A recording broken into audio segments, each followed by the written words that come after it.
প্রিয় বন্ধুরা, আসসালামু আলাইকুম।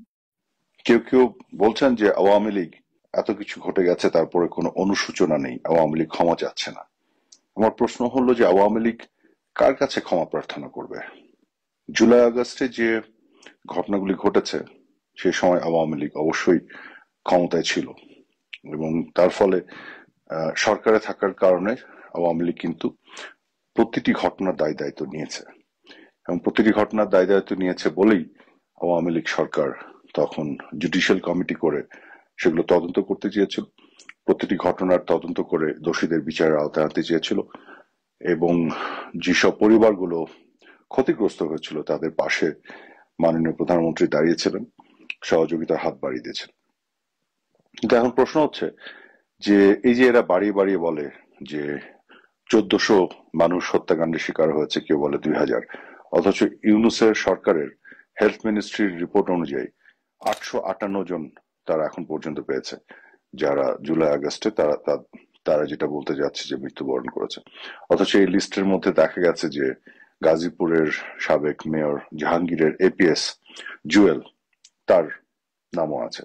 অর্থাৎ এই যত জন মৃত্যুবরণ করেছে তার মধ্যে আওয়ামী লীগের নেতা কর্মীরাও আছে। তো এবং আওয়ামী লীগের নেতা কর্মীদেরকে হত্যা করেছিল কারা? তাহলে এখন কথা হচ্ছে যে ক্ষমা আওয়ামী লীগ চাইবে, সেই ক্ষমাটা কাদের কাছে যাবে? যারা 1971 সালে 30 লক্ষ শহীদের যে গণহত্যাকারী, তাদের সাথে বসে আজকে রাষ্ট্র মেরামতের কথা বলছে, তাদের কাছে চাইবে? কাদের কাছে ক্ষমা চাইবে যারা 2 লক্ষের উপরের নারী সম্ভ্রম নেয়ার জন্য দায়ী, পাকিস্তানি হানাদার বাহিনীকে সহযোগিতা করেছিল? এই রাজাকারদের কাছে আওয়ামী লীগ যারা এদের স্বাধীন করেছে তারা ক্ষমা চাইবে? এই রাজাকারদের সাথে যারা উঠছে বসছে এবং যারা গাঁটছড়া বেঁধেছে তাদের কাছে আওয়ামী লীগ ক্ষমা চাবে? যারা আসল গণহত্যাকারী তাদের কাছে? যারা বাংলাদেশের জাতীয় সঙ্গীত বদলে দিতে চায় তাদের কাছে? যারা বাংলাদেশের নাম বদলে দিতে চায় তাদের কাছে আওয়ামী লীগ ক্ষমা চাবে? আমি যদি বলি যে আওয়ামী লীগের গত 15 বছরের বিভিন্ন ধরনের ব্যর্থতা, ভুলভ্রান্তি, যে বিষয়গুলো নিয়ে কথা উঠছে, তো আওয়ামী লীগ যদি নির্বাচন কেন্দ্রিক বেশ কিছু আওয়ামী লীগের ব্যর্থতা বা যে বিতর্কগুলো আছে, তো তাহলে কাদের কাছে ক্ষমা চাবে আওয়ামী লীগ? 1996 সালে 15ই ফেব্রুয়ারিতে বিএনপি এক এক দলীয় একটি নির্বাচন করেছে না? তারপরে 2001 সালে ক্ষমতায় আসার পরে 2006 এসে বিএনপি আবার নির্বাচন চুরি করতে চেয়েছে না, যার ফলে 111-এর মতন সরকার ক্ষমতা এসেছিল। তো বিএনপি তো যখনই সুযোগ পেয়েছে নির্বাচন চুরি করতে চেয়েছিল। তো নির্বাচনে যারা ভোট চুরি করেছিল তাদের কাছে আওয়ামী লীগ ক্ষমা চাইবে? বিএনপি সবার প্রথম র্যাব গঠন করে অপারেশন ক্লিন হার্টের নামে তারা বিচার বহির্ভূত হত্যাকাণ্ডের সূচনা করেছে বাংলাদেশে, তাদেরকে ইন্ডেমনিটি দিয়ে দিয়েছে, তাদের কাছে ক্ষমা চাবে? তো যারা, এবং আজকে সারা বাংলাদেশ জুড়ে বিএনপি যেভাবে চাঁদাবাজি, দখলবাজি এগুলো করছে সেগুলো দেখা যাচ্ছে।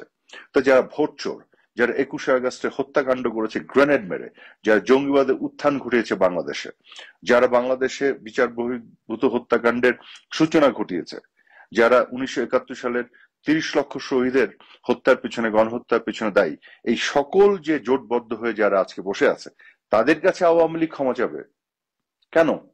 আওয়ামী লীগের বিশাল বড় দোষ হয়ে গেছে গত 15.5 বছর। আওয়ামী লীগ যে দোষে আওয়ামী লীগকে দোষী করা হয়, তার কোন দোষটা এই দলগুলোর মধ্যে নাই বা তারা কখনো করেনি বা বহুগুণে করেনি?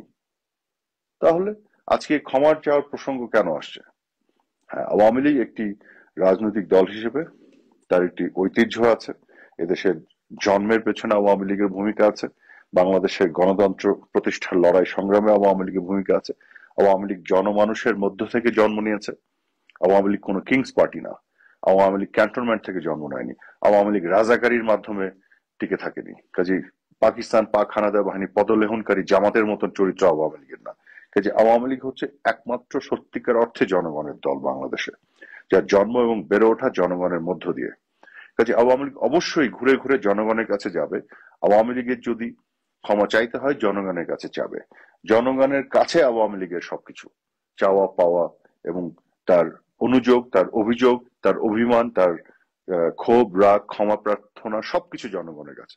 কিন্তু এই যে অ্যালায়েন্স আজকে যারা বারবার ক্ষমা চাওয়ার কথা বলছে, এরা তো সবাই এদের অতীতে ভোট চুরি, বিচার বহির্ভূত হত্যাকাণ্ড, গুম খুন, এদের সবার গণহত্যার সাথে সংযোগ, এই সবকিছুর সাথে তো এরা সবসময় যুক্ত ছিল। এই খুনি ভোটচোর এদের কাছে আওয়ামী লীগের ক্ষমা চাইতে হবে কেন? এই ধরনের তামাশা করা থেকে বিরত থাকুন। একটা নির্বাচন হোক, বাংলাদেশের মানুষ কাকে নির্বাচিত করে সেই সৎ সাহস থাকলে আজকে নির্বাচন হবে, বাংলাদেশের মানুষ সিদ্ধান্ত নেবে। বাংলাদেশের মানুষের কাছে প্রয়োজন হলে আওয়ামী লীগ তার ক্ষমা চাবে, কিন্তু এই চোরদের কাছে, এই খুনিদের কাছে, এই ডাকাতদের কাছে, যারা 21শে আগস্টে বোমা হামলা করেছে, জঙ্গিবাদে উত্থান ঘটিয়েছে, বিচার বহির্ভূত হত্যা করে প্রচুর মানুষকে হত্যা করেছে র্যাব সৃষ্টির মধ্য দিয়ে, 71-এ যারা গণহত্যা করেছে, ধর্ষণ, লুটতারাজ, অগ্নিসংযোগ এগুলো করেছে, এবং যারা ধর্মকে বিক্রি করে রাজনীতি করে, এদের কাছে এই জোট এবং এই অ্যালায়েন্সের কাছে আওয়ামী লীগকে ক্ষমা চাইতে হবে। বাংলাদেশের মানুষের শক্তিতে আওয়ামী লীগ বলিয়ান হয়ে আবার আওয়ামী লীগ ক্ষমতায় যাবে ইনশাল্লাহ। ধন্যবাদ সবাইকে।